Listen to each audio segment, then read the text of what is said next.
வணக்கம் நண்பர்களே. டிஎன்பிஎஸ்சி நடத்தின சிடிஎஸ் எக்ஸாம் அதாவது 12/8/2024 சப்ஜெக்ட் வைஸாக அடுத்தடுத்து ஒரு வாரத்துக்கு தொடர்ச்சியாக நடந்தது.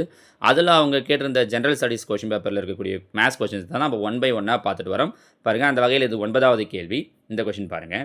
ஏபிசிடி என்பது பிடிஎஃப்ஹெச் என எழுதப்பட்டால் எது எம்என்ஓபி என எழுதப்பட்டிருக்கும்? இப்போ பாருங்கள், இந்த ஒவ்வொரு எழுத்தாக பார்க்கலாமே. ஏபிசிடி இதுக்கு அவங்க என்ன கொடுத்துருக்காங்கன்னா பிடிஎஃப்ஹெச்னு கொடுத்துருக்காங்க. கரெக்டாக? ஏவுக்கு அடுத்த எழுத்து பி, அதாவது +1 அடுத்த நம்பர் அப்படி வச்சுக்கலாமா? பிக்கு அடுத்த ரெண்டாவது எழுத்து டி, பாருங்கள் சிடி. சிக்கு அடுத்து மூணாவது எழுத்து டிஇஎஃப். டிக்கு அடுத்த நாலாவது எழுத்து இஎஃப்ஜிஹெச். கரெக்டாக? அப்போ ஒவ்வொருத்துக்கும் அடுத்த 1வது எழுத்து, 2வது, 3வது, 4வதுன்னு கொடுத்துருக்காங்க. இப்போ இவங்க எம்என்ஓபி எப்படி எழுதுவீங்கன்னு கேட்டிருந்தா இதே மாதிரி 1, 2, 3, 4 நம்ம அடுத்தடுத்த நம்பர்ஸை எழுதிட்டு இருக்கலாம். ஆனால் கொஷின் நல்லா கவனிச்சுக்கோங்க.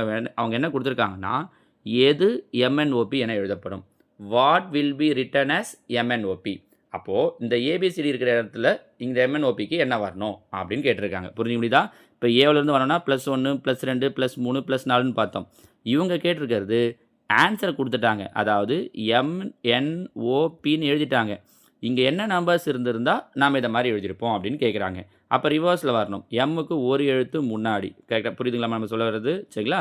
அப்போது எல், எம்முக்கு ஒரு எழுத்து முன்னாடி எல். அப்படியே ஆப்ஷனில் பாருங்களேன், எல்லாத்துலேயும் ஃபஸ்ட் எழுத்து எல் தான் இருக்குது.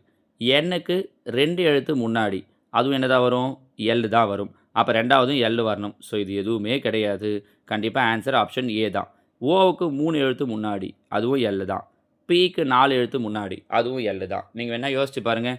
இப்போ நம்ம முதல்ல சொன்ன கண்டிஷன் படி எல்லுக்கு ஒரு எழுத்து எம், இங்கே ரெண்டாவது எழுத்துக்கு அடுத்த ரெண்டாவது எழுத்து எல்லுக்கு அப்புறம் எம்என், இங்கே அடுத்த மூணாவது எழுத்து எம்என்ஓ, இங்கே அடுத்த நாலாவது எழுத்து எம்என்ஓபி. கரெக்டாக வருது பாருங்கள்.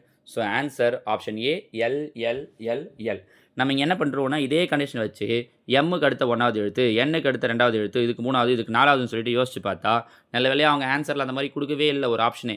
ஒருவேளை அப்படி கொடுத்துருந்தாங்கன்னா நம்ம டக்குன்னு அந்த மாதிரி சூஸ் பண்ணுறோம் பாருங்கள். ஸோ கொஷினை கொஞ்சம் கவனமாக பார்க்கணும். ஓகேங்களாம்மா? ஸோ இந்த கேள்விக்கான ஆன்சர் ஆப்ஷன் ஏ.